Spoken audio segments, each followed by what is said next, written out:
Ya estamos de vuelta entonces por las pantallas de CNN Chile y antes de ir al pronóstico de la región metropolitana, los quiero invitar a una conversación. Yo sé que para muchos va a ser muy fascinante. La semana pasada estábamos hablando de las posibilidades de vida que teníamos en el espacio, en el universo, en el sistema solar, pero también tocamos un tema sobre la vida que podríamos tener acá en nuestro planeta, que todavía tenemos mucho por descubrir. Y saben, tenemos un invitado de lujo. Él es Osvaldo Ulloa, oceanógrafo, académico de la Universidad de Concepción y director del Instituto Milenio de Oceanografía, quien va a estar con nosotros para poder hablar sobre un viaje fascinante, una exploración que hicieron a la fosa de Atacama. ¿Qué tal? ¿Cómo te encuentras, Osvaldo? Hola, Eduardo. Encantado aquí de estar con ustedes. Gracias. Oye, te comentaba antes de empezar la entrevista que cuando nos enteramos de la existencia de esta exploración, quisimos contactarlos de inmediato y yo, como gran amante de la ciencia, me gustaría desde ya empezar a conversar sobre qué es lo que encontraron, cómo se gestó esta exploración, hasta cuánta profundidad llegaron y qué fue lo extraño que encontraron en la parte más baja. Bueno, nosotros nos propusimos estudiar el océano profundo desde el 2013, ya que es uno de los ambientes más desconocidos de nuestro planeta.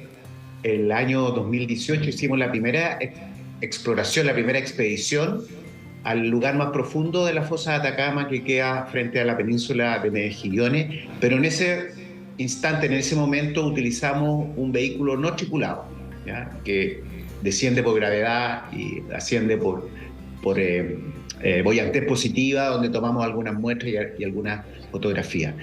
A mediados del año pasado recibimos la comunicación del explorador Víctor Vescovo, estadounidense, un magnate, que él se envió a construir un sumergible y un barco que lo acompaña a hacer inversiones en las distintas zonas del océano, que son las más profundas, que se denominan fosas oceánicas o trincheras oceánicas, que son aquellos lugares que tienen más de 6.000 metros hasta los 11.000 metros. Entonces son los lugares tremendamente extremos en términos de la presión que allí existe.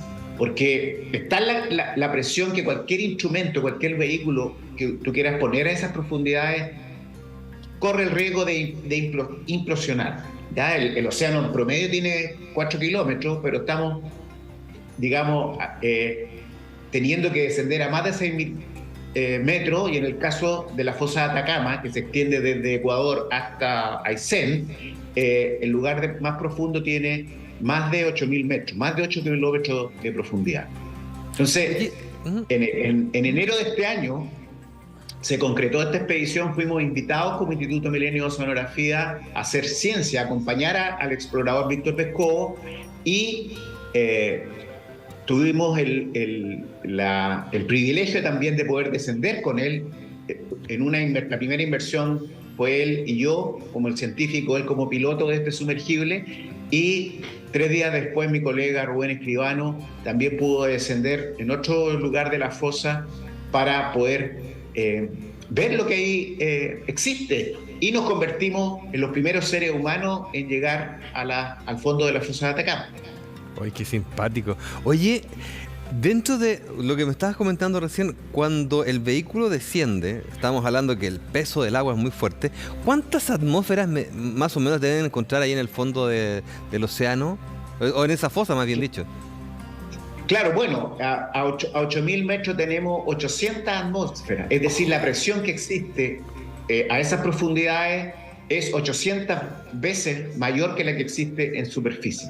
Y eso implica que el desarrollo tecnológico, lo que implica tener que soportar estas profundidades, que por ejemplo no es un problema que hay cuando uno va al espacio. Este es un problema que se produce justamente cuando uno empieza a descender en el océano. Oye, y esta exploración, ¿cuánto tiempo les costó para descender? Y lo otro, ¿qué se encontraron abajo? Porque de verdad... y la otra pregunta, ¿a qué profundidad ya no hay luz del sol? O ni siquiera un brillo. Ya. Bueno, el descenso, en el caso de la primera inmersión mía, duró 3 horas y media. Y el vehículo desciende sin ninguna conexión con el buque, o sea, esto es totalmente autónomo, y baja a una velocidad de unos 50 metros por minuto. Por lo tanto, ya al minuto y medio, 2 minutos, ya no había luz en el café. Y por lo tanto, solamente llevábamos la luz dentro de la cápsula, o si no, después como a mitad de camino prendimos los focos, las partículas que iban pasando rápidamente enfrente de las ventanillas que lleva el sumergible. Entonces, ¿ya?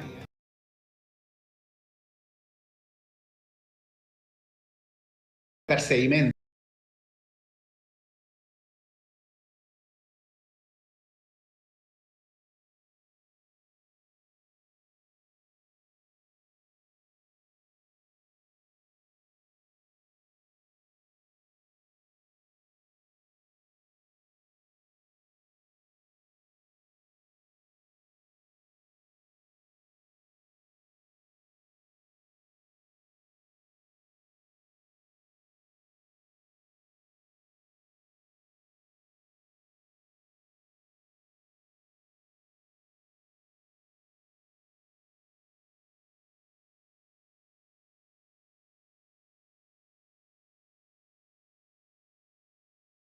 Estas películas como Buscando Nemo, que aparecen estos peces de gran cantidad de dientes, con esa lucecita o ese brillo que tienen colgando frente a la cabeza. No me acuerdo el nombre específico de la especie. Pez linterna.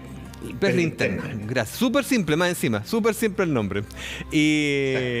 ¿Y se encontraron con algún tipo de especie que generara, que sean bioluminiscentes ahí tan abajo, no? Porque por lo menos las imágenes que ustedes nos compartieron, no veo algo similar. Sí, lo que pasa es que para ver la bioluminiscencia hay que ir con otro tipo de cámara. Porque okay. Tú cuando lo alumbras con la luz, digamos, blanca, que es la que se usa, normalmente eso no se ve. Pero justamente una de las cosas que uno se asombra en este mundo tan oscuro es que primero los organismos tienen ojos, y uno dice, ¿por qué van a tener ojos si no hay luz allá abajo? Y justamente tiene que ver con que muchos de los organismos tienen bioluminiscencia, lo que les permite, por ejemplo, comunicarse entre ellos. O sea, como encuentro pareja, por ejemplo, allá abajo. Claro. ¿Ya? O cómo atraigo a una presa, ¿cierto? O cómo escapo. Entonces, la bioluminiscencia es bastante importante en el océano profundo porque permite muchos tipos de interacciones entre los organismos. Oye, qué genial. ¿Y algún animal grande, así por ejemplo como los calamares gigantes, no se verán tan baja profundidad? Se han visto calamares en las fosas oceánicas, pero no tan grandes como el calamar gigante. Además, el calamar gigante es bastante difícil de poder observarlo y de poder filmarlo.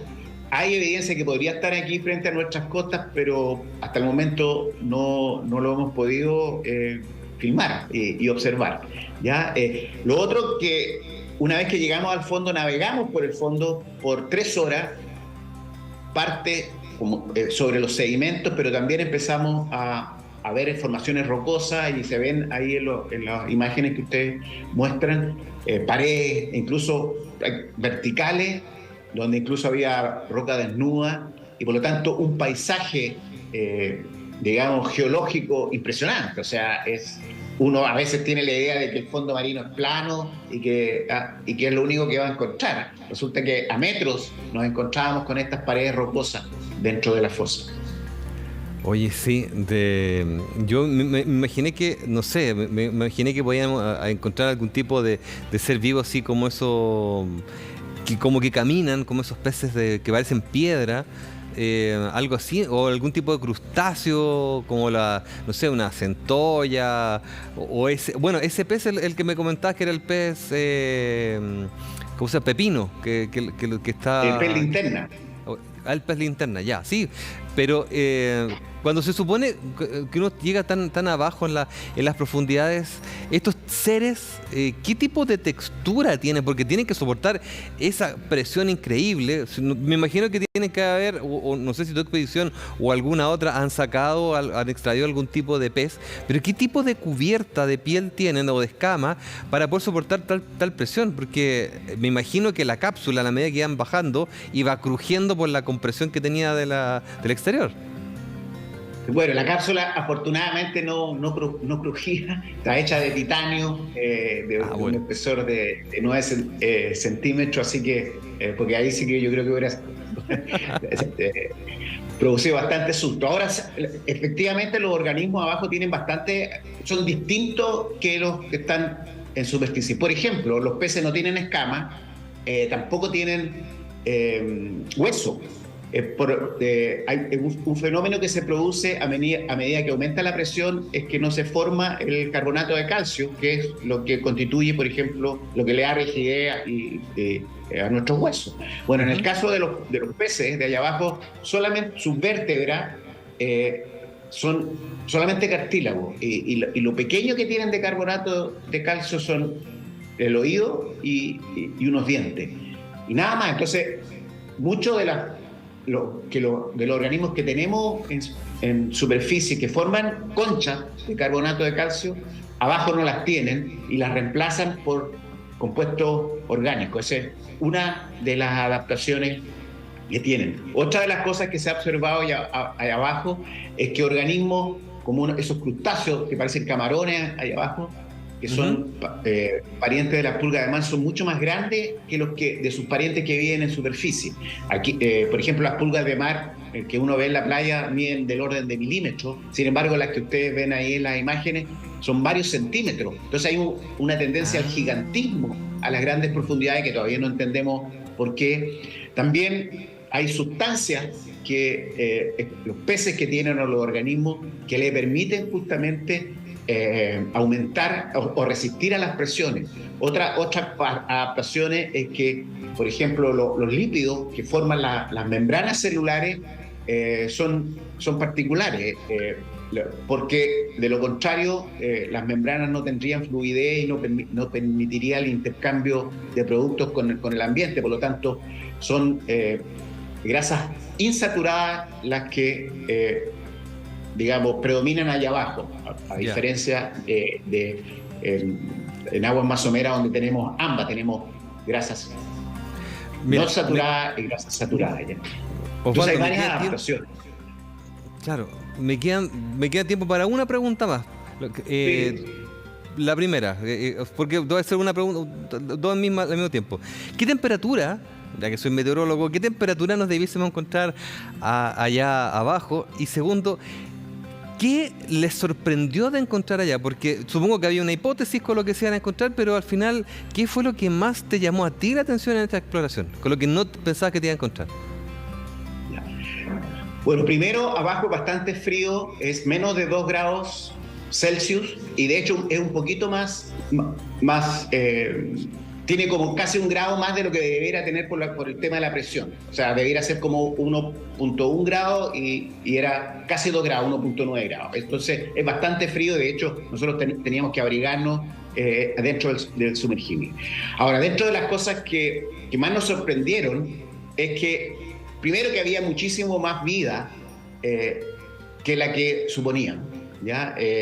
Una mucho mayor abundancia y riqueza de especies a 8.000 metros de las que teníamos evidencia.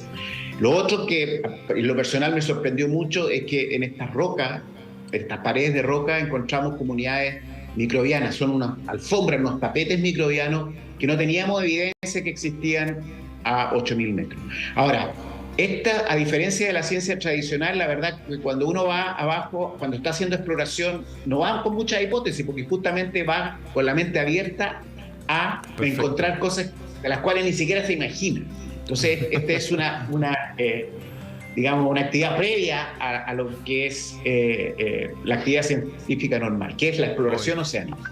Qué choro. Me imagino que tienes que haber estado como cabro chico con juguete nuevo allá abajo, de verdad, fascinante. Oye, de verdad, te envidio profesionalmente te envidio por lo que lograron, los felicito y ojalá que se pueda dar nuevamente una nueva exploración en algún otro punto para seguir conociendo nuestro océano y desde ya, para cualquier tema que podamos hablar de la oceanografía, de la vida en el mar, te dejo invitado a las pantallas de CNN Chile para que podamos en este pequeño espacio de ciencia poder comentar y poder transmitirle a la gente y sobre todo a los niños, a los jóvenes que están de repente buscando ya a esta altura del año qué estudiar, que empiecen a ver también la posibilidad que se empiezan a abrir también a través de las distintas ramas de la ciencia. Así que Osvaldo, desde ya te dejo la invitación y te agradezco profundamente el estar hoy día con nosotros. No, gracias a ustedes por el interés y comparto lo que tú dices. Yo creo que justamente estamos en una etapa del desarrollo científico de Chile que nos permite ir a explorar las grandes profundidades y por lo tanto, digamos, yo invito también a los jóvenes, las jóvenes, ¿cierto?, de Chile que se interesen por el océano, que queda muchísimo por descubrir y que además tiene toda una aventura, una épica, el hacerlo. Vale, Osvaldo, te pasaste un millón de gracias. Nos vemos en una próxima oportunidad.